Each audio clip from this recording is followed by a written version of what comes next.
চলো টাটা করে দাও। রবিবার দিন পাপার সঙ্গে চলে আসবে। আমরা এখন বাড়ি চলে যাচ্ছি। এখন বাজে 9:05। আমি চলে যাওয়ার পর একটু ঘুমিয়ে যাবে তুমি। না না, এইটা দোকানের চাবিটা কই? ব্যাগে মনে হয়।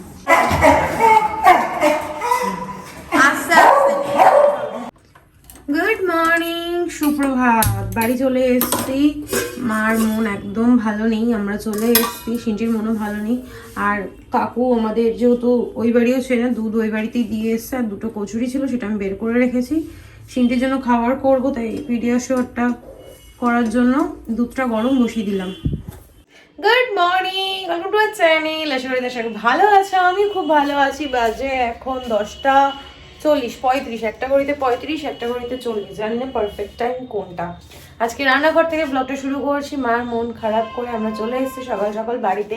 কিন্তু যেই কারণে আমি সকাল সকাল বাড়ি চলে আসলাম, সেই কারণটা হয়তো ফলস হয়ে গেল। কোহিনূর হয়তো ঘুরে চলে গেছে। আমাকেই বাসন ধুতে হবে, ঘরের যা কাজ আছে সেগুলো আমাকেই করতে হবে। যদিও বাসন দু একটা আছে, সেরকম একটা বাসন নেই। দুধটা গরম বসিয়ে দিলাম, যেটা তোমাদের দেখালাম আমি। সিন্ডিকে পিডিয়াশিওর করে দিই, আর কড়াইশুটোই করছে, তো শুধু শুধুই খাওয়া হয়ে যাবে। আর মা বিরিয়ানিও দিয়ে দিয়েছে, তো যদি ইচ্ছা হয় বিরিয়ানি খাবো। সকাল সকাল বিরিয়ানিটা অ্যাভয়েডই করছি আমি, কারণ বেশি খাওয়া দাওয়া করলে আমার ওজনটা যদি বেড়ে যায়। অনেক কষ্টে একটু কমিয়েছি, এটা বাড়াতে আমি চাই না। আজকে সকালবেলা বেশ ভালো ঠান্ডা লাগছিল। দেবজিৎ, অতনু আর আজকে আমাদের সঙ্গে আসতে পারেনি, কারণ দোকান খোলার সময় হয়ে গেছিলো। দেবজিৎ বোবোকে দিয়ে গেল, আমাদের সঙ্গেই এসে দেবজিৎ ওকে দিয়ে গেল। আর কালকে তোমাদের দেখিয়েছি কিনা আমার খেয়াল নেই, এখনই এগুলো ইউজ করতে হবে। একটা ফেস ওয়াশ নিয়েছি দোকান থেকে, নিয়েছি একটা ব্রাশ। এখানে একটা নেই, এখানে 4টে ব্রাশ। আর এই হচ্ছে সিন্টির ব্রাশ। এগুলো দোকান থেকে নিয়েছি। দোকানের তো বললাম কালকে শাটারের প্রবলেম ছিল, ওই জন্য আমাদের ওইখানে থাকতে হয়েছে। বাড়িতে গেলে পরে আমার থাকতে তো ভালোই লাগে, কিন্তু এইখানে আমি যতটা না কমফোর্টেবল, ওখানে গিয়ে মা একটু এঁঠোকাটা বেশি বিচার করা, তো আমি তো এখানে সেরকম কিছু করি না, তো ওই জন্য একটুখানি আমার অসুবিধা হয়। সকাল সকালে উঠে চলে এসেছি। সিনটি মন খারাপ, চলে আসবে ওখানে। সিনটি ওই বেড়ে থাকতে খুব ভালোবাসে, কারণ কী করা যাবে। আমি কোহিনূরের জন্য তাড়াতাড়ি চলে আসলাম, কিন্তু কোহিনূর মনে হয় এসে ফিরে গেছে। দিদি সকালবেলা এসেছিলো, রান্না দিদিকে কালকে রাতে দুবার ফোন করেছিলাম, ফোনটা ধরেনি। সকালবেলা এসে ঘুরে গেছে। আমি বললাম যে ফোন করেছিলাম তো, তুমি হয়তো খেয়াল করো। বলো হ্যাঁ, আমি দেখতে পাইনি। যাই হোক, আগে খাওয়া দাওয়া করি, তারপর কাজকর্ম। ঘর দুয়ার পরিষ্কারই আছে, সেরকম চাপ নেই। শুধু দু একটা বাসন আছে, ওটা পরিষ্কার করতে হবে। মা কালকে চিকেন ছিল, সেটাও দিয়ে দিয়েছে। ভাত রান্না করে নেবো, ভাতটা করে নেবো, চিকেন দিয়ে আমাদের হয়ে যাবে। আর বিরিয়ানি আছে অপশনাল, যে যেটা খাবে খাবে। আমি বিরিয়ানি খেতে পারি, আবার ভাতও খেতে পারি, জানি না, পরেরটা পরে দেখা যাবে। এখন পেটটাকে ঠান্ডা করার জন্য সিনটিকে খাবার করে দিই, আমি নিজে খাই, বোবোকে খেতে দিই। বোবোকে আজকে দুধ মুড়িও দেবো না, দুধ রুটিও দেবো না, শুধু দুধ দেবো। কারণ দুধের সামনে থাকলে কি বলতো, দুধ না গরম হলে উতলা যাবে, যেই একটু এদিক ওদিক যাবো দুধটা উতলে যাবে। অতনু মায়ের কাছেই ব্রেকফাস্ট করে নেবে, ব্যাস এই তো। আর এসে জানলাগুলো খুলেছিলাম, এই জানলাটা বন্ধ করে দিয়েছি। এত ঠান্ডা হাওয়া দিচ্ছে না, ওই যে বললাম যাই যাই করেও ঠান্ডাটা যাচ্ছে না। বিকেলের দিকে আর ঠান্ডা লাগছে না। কালকে তো দেখলে নর্মাল একটা কুর্তি পরে বাড়ি চলে গেছে, আর সেটিকেও নর্মাল জামা কাপড়েই নিয়ে গেছি, সোয়েটার আমরা ক্যারি করিনি। তা আবার সকালবেলা দেখছি ঠান্ডা ঠান্ডা লাগছে। যাক, আর কি, বোবো এখন এত দুষ্টু হয়েছে না, কি বলবো। কালকে তো আমি কুকুরের কামড় খেতে খেতে বেঁচে গেছি। বোবোকে বাইকে করে নিয়ে যাচ্ছি, আর কোনোভাবে হয়তো বোবোর একটুখানি চাপ লেগেছে কানে বা হাতে, কোথাও একটা হবে। তো রাস্তার কুকুরগুলো তেড়ে এসছে, আমি পিছনে ছিলাম তো। আর মানে খুব বেশি হলে এরকম টাইপ এক হাতের তালুটা যতটা, অতটা গ্যাপ ছিল কুকুরের থেকে আমার পায়ে, কামড়টা বসিয়েই দিত। কালকে সব কিছুই ঠিকঠাক ছিল। সে গুড মর্নিং। সিটি টিভি দেখছে, না ভালো লাগছে না। এসেই হোমওয়ার্ক নিয়ে বসেছিল, আমি এখন করতে হবে না, আগে খেয়ে দিয়ে এনে এসছে। কিন্তু অনেকক্ষণ, 9:15-20 হবে। তারপর এসে ব্লগটা এডিট করলাম। কালকে রাতে এডিট করতে পারিনি, মায়ের সঙ্গে গল্প করছিলাম, তারপর ঘুমিয়ে পড়েছি। এডিট আর করিনি। সকালবেলায় এসে এডিট করতে কতটা সময় লাগে তোমরা তো যারা এডিট করো তারা জানোই। এডিট করলাম, ব্লগটা আপলোড করলাম, তারপর রিলস আপলোড থাকে, এই টুকটাক কাজগুলো করলাম। এখন খাওয়া দাওয়াটা করি, তারপর আবার গুচ্ছের কাজ রয়েছে সেগুলো করতে হবে। দিদিকে ফোন করে বললাম, কোহিনুরের কি বলতো নাম্বার নেই, কোনো ফোন নেই, ওই করে না অসুবিধা, একবার যদি ঘুরে যায় পরবর্তীকালে আর ফোন করে ডাকার কোনো অপশান নেই। তো দিদিকে ফোন করে বললাম, দিদি বললো খোঁজ নিচ্ছে, এখন আবার ফোন করি দেখি যদি কোনো খোঁজ পায়। বাসনটা ধুয়ে দিয়ে গেলেই হবে। বাড়িতে গেলে কি বলতো মার সামনে বাসনটা ধুয়ে দিই, কারণ আমার সামনে মা বাসন ধোবে, ওই জন্য কথাটা উল্টে বললাম। যাই হোক, তোমরা একটু বুঝে নিও, খিদে পেয়েছে প্রচণ্ড, ওই জন্য উল্টো পাল্টা বকছি। আমার সামনে মা কাজ করবে, আমার তার থেকে আমি নিজেই চটাপট করে ফেললে হয়ে যায়। আমার মা না একটুখানি কী বলে স্লো মোশন, এদিকে কাজ বাজ কিন্তু পরিপাটি করে, কিন্তু আস্তে ধীরে সুস্থে। আমরা যেটা চটপট করে ফেলি মা একটু ধীরে সুস্থে করে, তার কারণে আমি মা যতক্ষণ সামলালে ততক্ষণ আমার সব হয়ে যাবে, ওই জন্যই করে দিই। কিন্তু নিজের বাড়িতে আমার আর ইচ্ছা করে না তো। যাই হোক, চলো, অনেক বকবক করলাম, আর বাজে বকবক না করে ব্লগটা শুরু করি। তোমরা দেখতে থাকো আর সঙ্গে থাকো।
আজকেও মনে হয় বিয়ের ডেট আছে, জানো তো।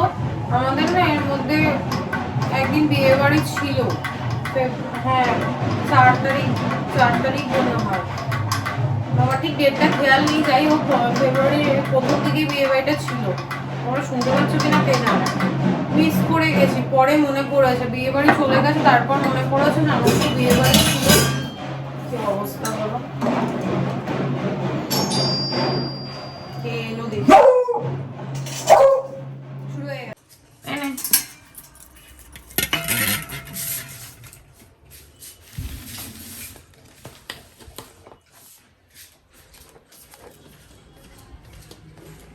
বাচ্চা দুটোর খাওয়া হয়ে গেলে শান্তি। বাবা আজকে জামার সঙ্গে ম্যাচিং সব ট্রে, গ্লাস।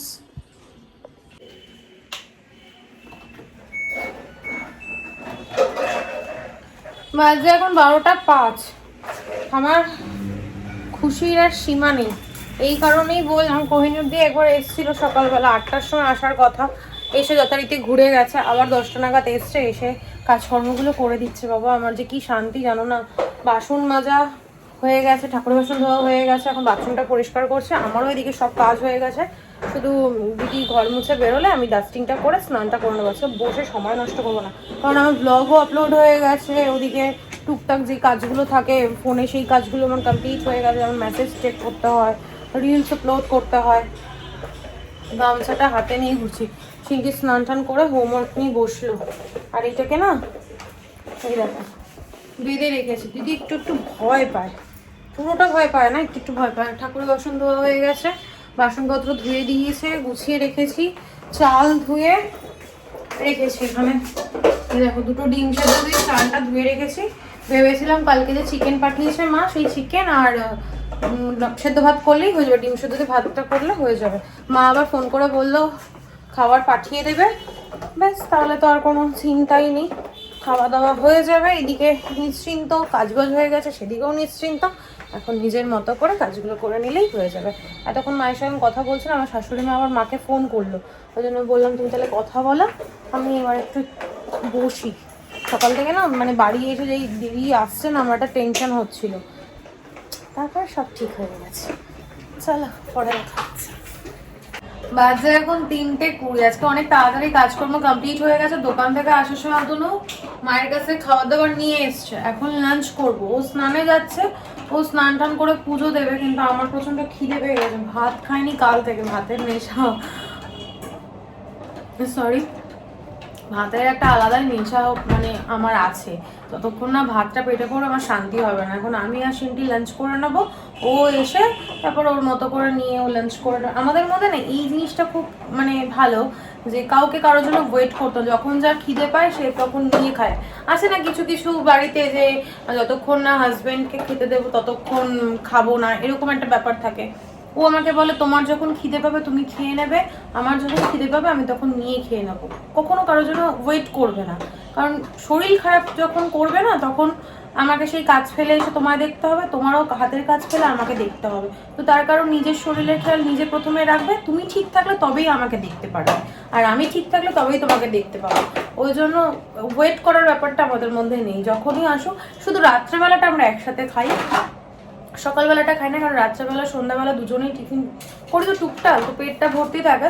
ওই রাতের ডিনারটা আমরা একসাথে করি, যে কোনো একটা টাইমে একসাথে খেতে না ভালোই লাগে। দুপুরবেলা আগে আমি ওয়েট করতাম, তারপর ও বলে না করবে না, আমার কখনো টাইমের ঠিক থাকে না। সত্যি ওর টাইমের কোনো ঠিক থাকে না, কোনোদিন 3:30, কোনোদিন 4টে, কোনোদিন 5টা, ও কোনো ঠিক থাকে না। এখন তো তাও বলে বলে 3টে 3:30-র মধ্যে চলে আসে, তাও খেতে খেতে 4টেই বাজায়। চলো অনেক বক করলাম, মা কি খাবার পাঠিয়েছে তোমাদেরকে দেখিয়ে লাঞ্চটা সেরে নিই, পরে দেখা হচ্ছে।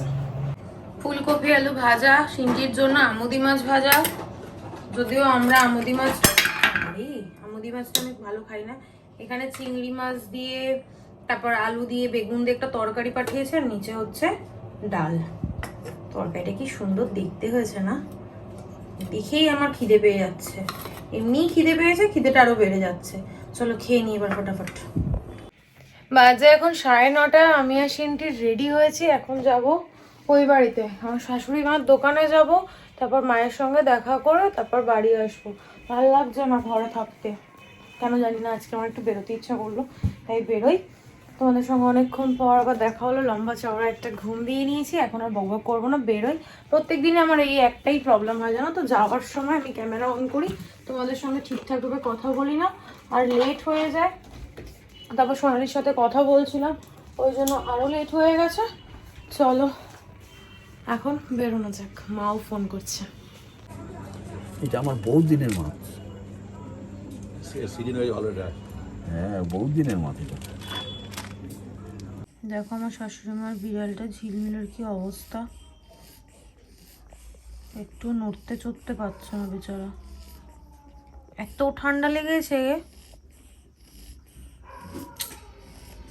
বাজে এখন 10টা 10। দোকানে গেছিলাম, মাছটা এনে কই রাখলা তুমি? ও মাছ নিয়েছি, নিয়ে দোকানে কিছুক্ষণ বসলাম, তারপর এই বাড়িতে আসলাম। মা বলে একটু চা করবে, চা খেয়ে তারপর গুটি গুটি পায়ে হাঁটা দেবো। এই পড়ে গেল। তুমি কি রেস্টুরেন্টে খাচ্ছ?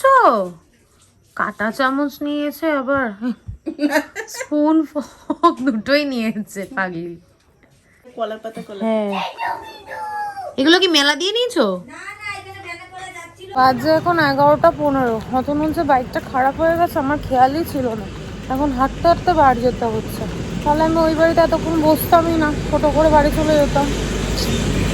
চলে এসছি বাড়ি হাঁটতে হাঁটতে, আর এই যে আজকেও দুটো মাছ নিয়ে এসছি।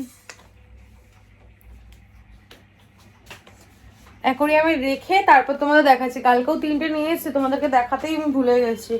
টোটাল 5টা মাছ হলো। দাঁড়াও রেখে নিই, চেঞ্জ করে নিই, তারপর দেখাচ্ছি।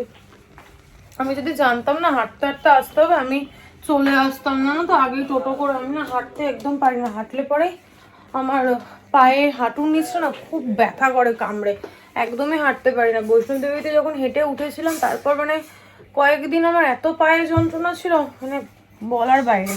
আজকে কিন্তু আমি লিপস্টিক দিই, দেখো লিপ বাম দিয়েছি, কি ভালো লাগছে না। জামাটার সঙ্গে ম্যাচ হয়ে গেছে। সিনটিয়ার আমি আজকে ম্যাচিং পরেছিলাম, তুই কি দেখতে পেয়েছিস? পিঙ্কি পিঙ্কি। আমি দেখতে পাই হ্যাঁ, দেখতেই পাইনি। প্রত্যেকদিন বেরোনোর সময় বলবো মাম তুমি আর আমি ম্যাচিং, পাপা তুমি আর আমি ম্যাচিং, সবাই ম্যাচিং ম্যাচিং করতে হবে। চলো আবার পর, ও সরি, চলো আবার পরে দেখা হচ্ছে। মায়ের বাড়িতে না চাটার থেকে আমি ডিমের অমলেটটা ভালো খেয়েছি। চায়ের মধ্যে না আর দুধের মধ্যে হয়তো আদা দিয়েছে বা কিছু একটা দিয়েছিল, মানে আদা বা যাই হোক চায়ে যেটা যেটা দেয় সেগুলো দিয়েছিল, একটা না মানে স্মেল আসছিল ওটার জন্য। আর বাড়িতে না ওই বিড়ালটার ঝিলমিলের শরীরটা ভালো নয় তো, তারপরে একটা বাজে গন্ধ বেরোচ্ছে। কি বলতো, যার বাড়ি পোষ্য থাকে তারাই বোঝে। আমি তো অ্যাডজাস্ট করে নিয়েছি, কিন্তু তাও না ভিতর থেকে একটা ওরকম সেই গন্ধটা ঢুকেই পেয়েছি তো, তারপর খুব অস্বস্তি করছিল। তারপর ডিমের অমলেটটা করে দিল, মুখটা একটু ছাড়লো, গল্প করতে করতে মায়ের সঙ্গে চলে আসলাম। বাবার ঘাড়ে করেও এসছে, রাস্তায় মায়ের সাথে কথা বলছিলাম, ওই জন্য ক্যামেরা অন করিনি। কতবার বললাম পরে কথা বলছি বলে বকবক করেই যাচ্ছি। চলো পরে দেখা হচ্ছে।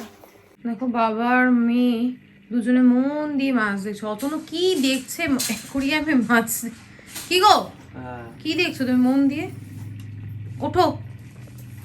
দেখো এখন কেমন লাগছে আমার অ্যাকোরিয়ামটা।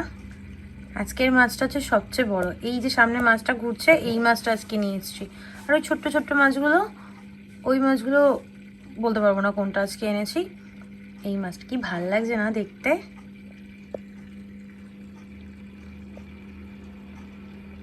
বাজে এখন 12:40। ঘরের সমস্ত কাজ কমপ্লিট হয়ে গেল, দুজনে মিলে করলাম। অতনু ঘরটা পরিষ্কার করলো আর আমি বাদবাকি কাজ যেগুলো ছিল সেগুলো করলাম। খাওয়া দাওয়া হয়ে গেছে, সব কাজ হয়ে গেছে, খাওয়া দাওয়াটাও তো হয়ে গেছে। রাত্রেবেলা ডিম সেদ্ধ ছিল আর মা যে তরকারি পাঠিয়েছিল ওই দিয়ে আমাদের হয়ে গেছে। কালকে তো দিদি আসবে, কালকে আবার দুদিনের রান্নাটা করিয়ে রাখতে, কারণ দিদি আবার শুক্রবার দিন আসবে না। তো শনিবার দিন আমার আবার প্ল্যান আছে বাড়িতে যাব, বাড়িতে গিয়ে থাকবো, তারপর একটুখানি কোথাও যাব। তাড়াতাড়ি বেরোলে না একটু ঘোরা যায়, মানে নিকো পার্কে গিয়ে বারবার ইকোটাই বেরিয়ে যায়। নিকো পার্কে গিয়ে বেশ মজা পেয়েছি, ওই জন্য অতনু বলে তাহলে সকাল সকাল বেরিয়ে যাও। আর আমার অ্যাকোরিয়ামটা কেমন লাগছে তোমরা কমেন্টে জানিও। এবার একটু বড় বড় মাছ নিয়ে আসলাম, কারণ ছোটো ছোটো মাছগুলোকে তো বাঁচাতে পারলাম না। প্রথমত ওরা খেত না, আর দ্বিতীয়ত পুরো ফাঙ্গাস হয়ে গেছিলো, কী কারণে হয়েছিল বুঝতেও পারলাম না। অতনু এখন খাতা নিয়ে বসবে না বললো, তো এখন শুয়ে পড়বো। তো এখন বসবে নাকি?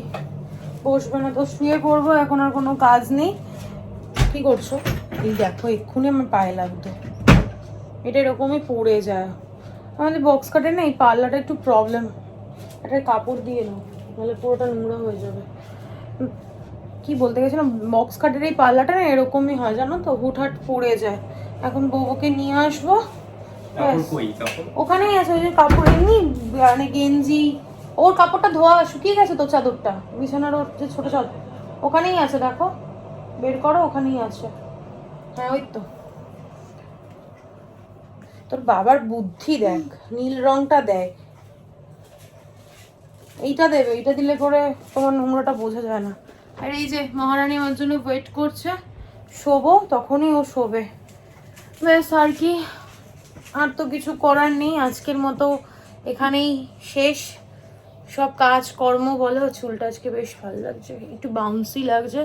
আর যেদিন শ্যাম্পু করি সেদিন মানে আরও বেশি চুল ওঠে। কি যে ভুগছি না এই চুল ওঠার সমস্যা নেই, কি বলবো। যাক আর কি করা যাবে, ওয়েদার চেঞ্জ বা জলের প্রবলেম কিছু একটা মেনে নিতে হবে, আর তো কিছু অপশান নেই। ঝিলমিলটার জন্য না খারাপ লাগছে জানো তো, বাঁচবে না আর। তাই ভাবছিলাম যে যদি বাঁচে তো ঠিক হয়ে যাক, আর যদি বাঁচবে না, যদি ওর পিছন পোর্শনটা পুরো পড়ে গেছে, ও উঠতেই পারছে না, খাটের মধ্যেই নাকি পটি টয়লেট বমি সব কিছু খাটের ওপরেই করছে। ওর পিছন পোর্শনটা পড়ে গেছে তো, লেজটা নড়ছে না, চোখের কালার চেঞ্জ হয়ে গেছে। ওর দুটো আইবল না দুরকম ছিল, পুরো একটা নীল ছিল আর একটা ইয়েলো ছিল, দুটোই সাদা সাদা হয়ে গেছে। একটা তো পুরো হোয়াইট হয়ে গেছে, মানে চোখ নষ্ট হয়ে গেলে যেরকম হয় না ওরকম হয়ে গেছে, আর একটা হালকা হালকা রয়েছে। আর কি করা যাবে, এরা মায়া বাড়িয়ে দিয়ে যায় জানো তো, আর কিছুই না। চল অনেক বক করলাম, আজকের ব্লগটা আর কন্টিনিউ করছি না। আজকের ব্লগটা আমি এখানেই এন্ড করছি। আজকের ব্লগে দেখানোর মতো কিছু নেই, বলার মতো কিছু নেই। ততক্ষণ তোমরা সুস্থ থেকো, ভালো থেকো, কালকে দেখা হচ্ছে নতুন একটা ব্লগের সঙ্গে। আজকের ব্লগে যদি কিছু ভালো লেগে থাকে প্লিজ লাইক করে দিও, কমেন্ট করে দিও, শেয়ার করে দিও অ্যান্ড সাবস্ক্রাইব করে দিও। আর অ্যাকোরিয়ামটা কেমন হয়েছে কমেন্টে জানিও। তাই তো? না, অ্যাকোরিয়ামটা অনেক আগে কিনেছিল। অ্যাকোরিয়ামটা কেমন হয়েছে জানো, মানে মাছগুলো রেখেছি না নতুন, বোকা বোঝে না। চলো, গুড নাইট, টাটা।